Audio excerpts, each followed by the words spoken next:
Welcome to the Anxiety Coaches Podcast, a relaxing and informative show where we explore anxiety, panic, and PTSD, sharing how you can overcome them for life.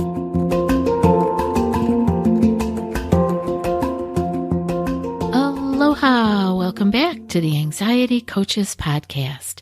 I'm your host and coach, Gina Ryan, and I am so happy to be with you again today as together we can consider the many ways to bring your mind and body back to its natural peace and calm.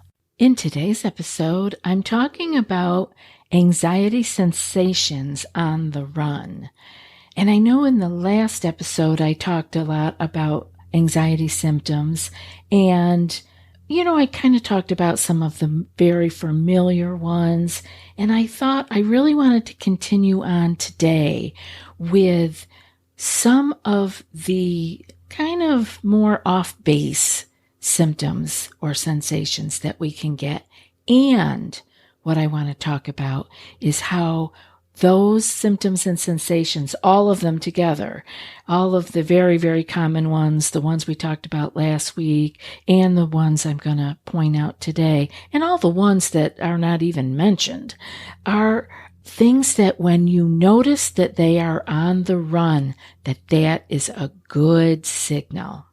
So I'm often asked if a certain symptom or a pain or a sensation is caused by anxiety. And while it's possible that your pain or your symptom is caused by injury or a medical condition, you are wise, of course, to clean up any ongoing issues with your healthcare team. I wanted to consider today the possibility that what you are experiencing, especially when your physician tells you that there is not a medical reason for your pain, that it is your anxiety or your chronic stress talking to you. And some of these more off-the-wall ones that I hear about are things like the difficulty swallowing. Now, I didn't find that as an odd one because I had that. So anytime people are thinking they never heard of that, I'm like, oh yeah, I have put my hand up here. I definitely had the lump in the throat kind of difficulty swallowing. And then some people have a more sore or painful throat. And that can be from medical reasons, of course, but it can also be from anxiety, as can be some of the pain that people have in their heads. There can be buzzing pains, there can be sharp pains, there can be headache type of pains. And again, these could be due to something maybe that you are even diagnosed with. But I'm going to say, even if you were diagnosed with something and you're dealing with that with your medical team, why not also consider it part of your anxiety and deal with it from the lifestyle changes that you can make to calm your nervous system and give yourself a chance to heal even more.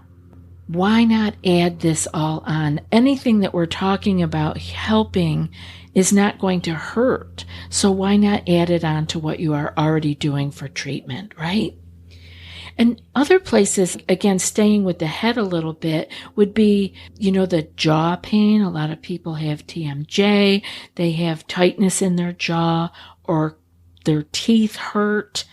Again, this is a typical stress response, is to grind our teeth or to hold our jaw, clenching it. So, of course, these pains could be coming from a stress reaction, as can be the tightness in the chest that people complain about. And we don't talk about this a lot, but it doesn't mean that there's something wrong with your heart in particular. You could have been clenching those muscles in your chest so much that you now are experiencing pain in there. So consider that. Consider adding on relaxation, meditation, stress response that can ease your muscles versus keeping them tight and clenched. All of this can be helpful. Back to the stomach again. This stomach pain, we did talk a little bit about this last week. But it can also get very intense. It can be sharp pains, and it can be causing people to need to lie down, use heating pads, or, taking medications to get rid of pain in the gut. Consider that this could be your anxiety, and that everything that you can do to help to calm your nervous system and to let those muscles in your body actually relax and let go can begin to help you on the healing journey. Other spots are the neck and the shoulders. We all know that we can put our shoulders up. This was one I was very guilty of and still find myself, if I get tense, wanting those shoulders to just creep right up. And that can cause neck and shoulder pain, and that can also lead to causing some of those head pains that we were talking about.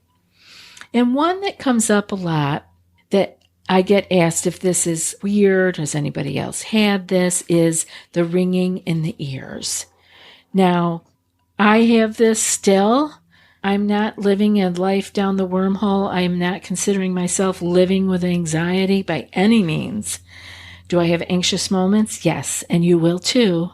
Even when you overcome your anxiety or clear your anxiety, you will still be a human being with anxious moments in your life. There is no doubt about that, but you do not have to have the knee-jerk reactions that you are maybe currently having, where you are continually feeding it and never getting out of that anxious feeling. So back to the ringing in my ears. Yes, it's still there, but it doesn't bother me at all because I'm not afraid of it. I'm not worried about where it's coming from or why I have it, whatever. And so I am not feeding it and feeling like it makes me have those butterflies in my stomach, like, oh no, what is that? What's wrong with me? Other things that come up are things like muscle and joint pain. People can feel like they just ran a marathon when they have done nothing. You can have stinging sensations. You can have burning sensations on any place on your body. So you can begin to see how big this is and how it is not like if you have problems with your heart, there are going to be very specific sensations or symptoms that you are having the doctor can ask you about.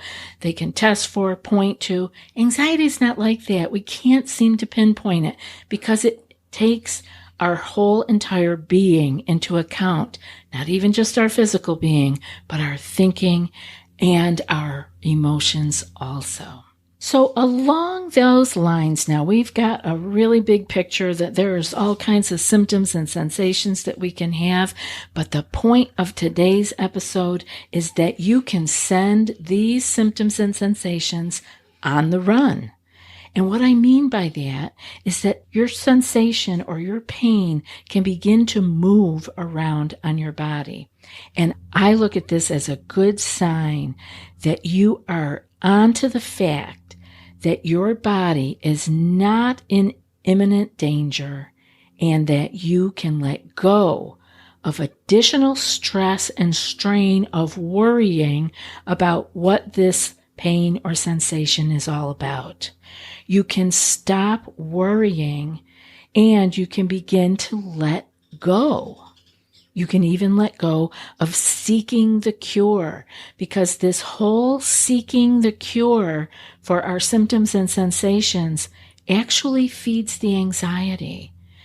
This constant researching, looking on Dr. Google, searching, asking questions to other people, trying to get more information about the issue, the pain, and trying to find the cure adds more and more to the struggle.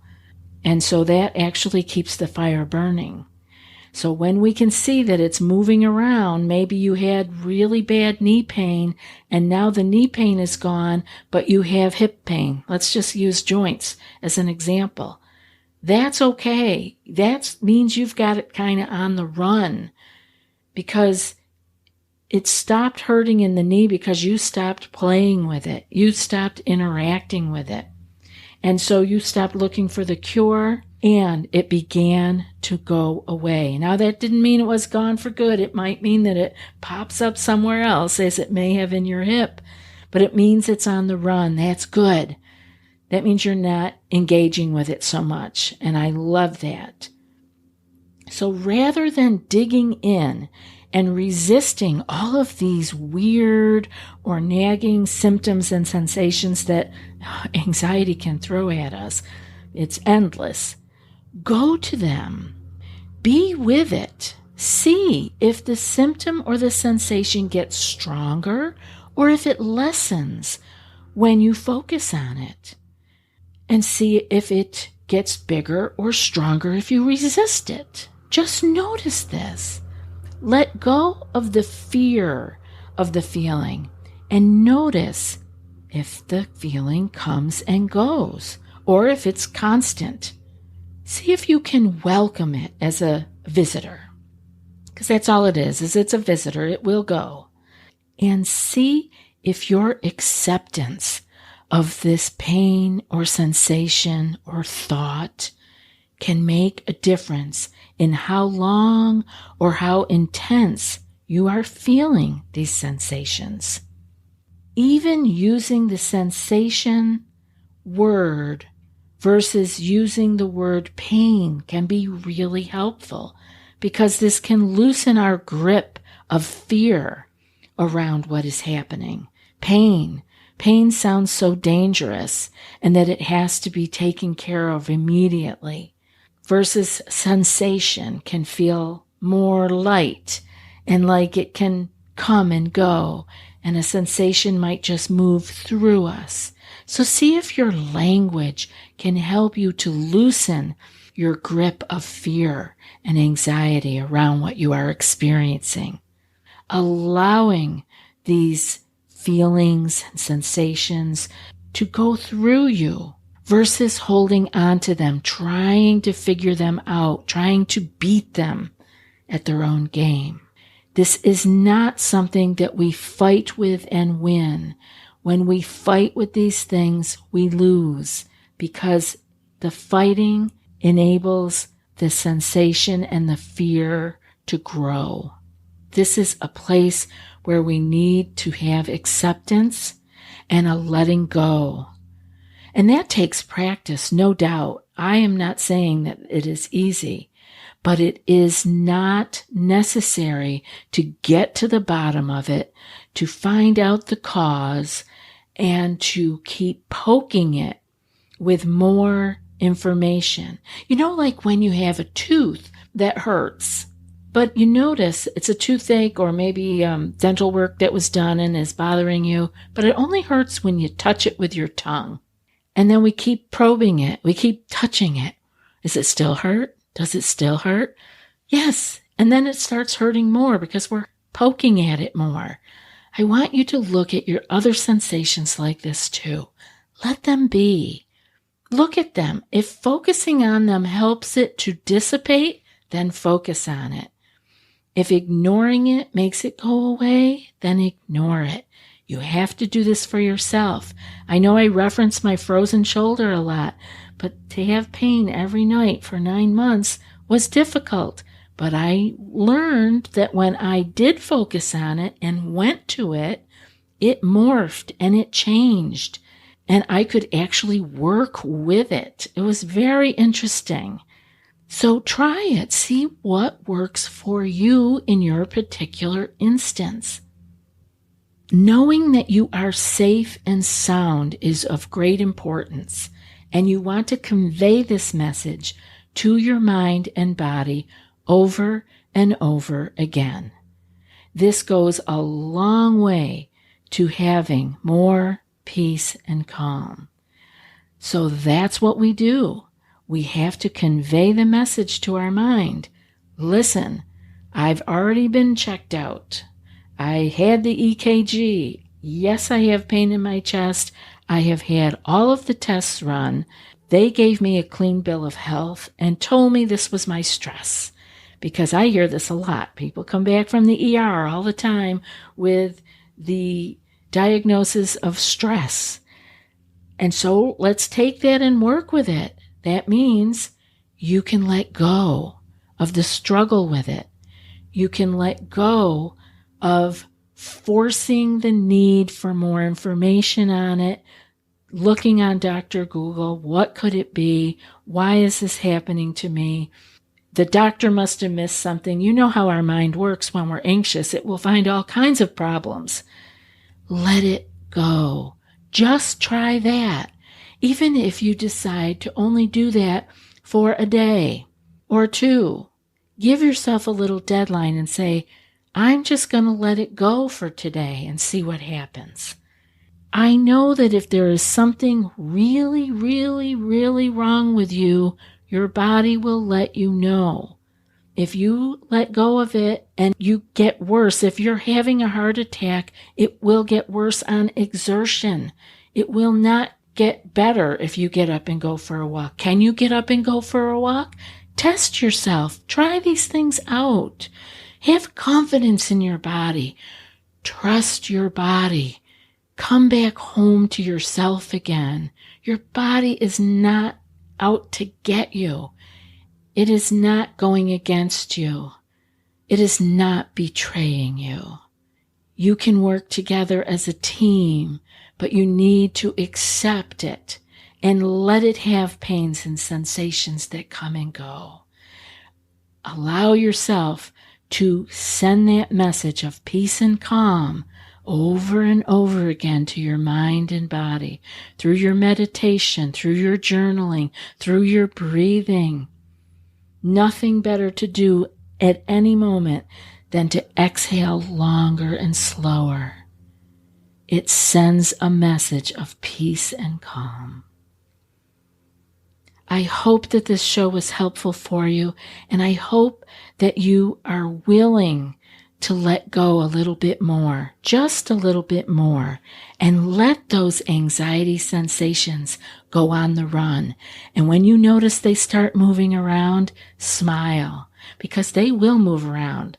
I have people report it to me all the time. They will say, I can't believe you told me that things might move around, and they do.